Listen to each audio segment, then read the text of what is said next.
네, 쿠팡물류센터 감염 확산 추세가 심상치 않습니다. 첫 환자 발생 이후에 닷새 만에 관련 확진자만 최소 90명을 넘어설 것으로 보이는데요. 자세한 소식 취재 기자 연결해 알아보겠습니다. 박수주 기자.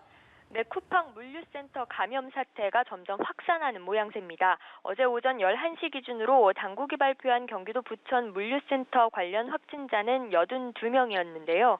고양시의 물류센터에서도 확진자가 추가되면서 최소 90명을 넘어설 것으로 예상되고 있습니다.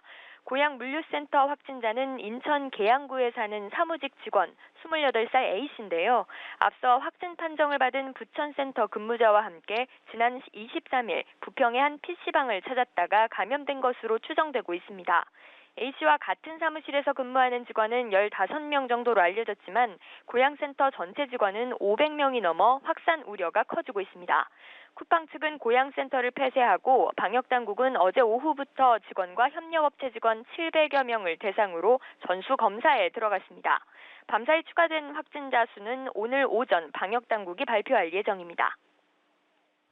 자, 그리고 서울 여의도에서는 학원 강사에 이어서 수강생들도 확진 판정을 받았다고 하죠?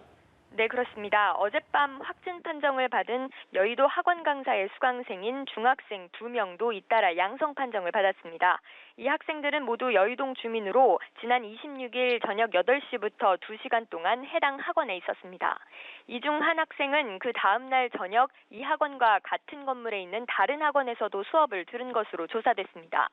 방역당국은 이 건물 방문자 전체에게 검사를 받도록 안내하는 한편 입주한 학원과 스터디 카페, 독서실 등을 모두 폐쇄 조치했습니다. 이 두 학생 이외에도 학생 6명과 강사 5명 등 11명이 밀접 접촉자로 분류돼 검사 결과를 기다리고 있습니다. 네, 등교 수업이 단계적으로 시행된 상황이라서 걱정이 더 큰데요. 오늘부터 학원이나 PC방은 운영을 자제해야 한다고요? 네, 오늘부터 다음 달 14일 자정까지 17일 동안 수도권 지역 학원과 PC방에 대한 운영자제 권고 행정명령이 발동됩니다. 앞서 노래방과 유흥시설에 이어 운영자제 권고 대상에 학생들이 주로 가는 PC방과 학원을 추가한 겁니다.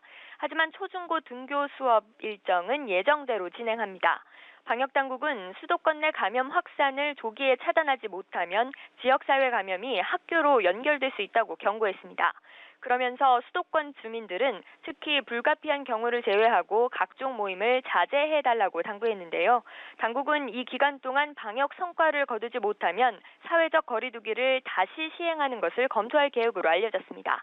지금까지 보도국에서 전해드렸습니다.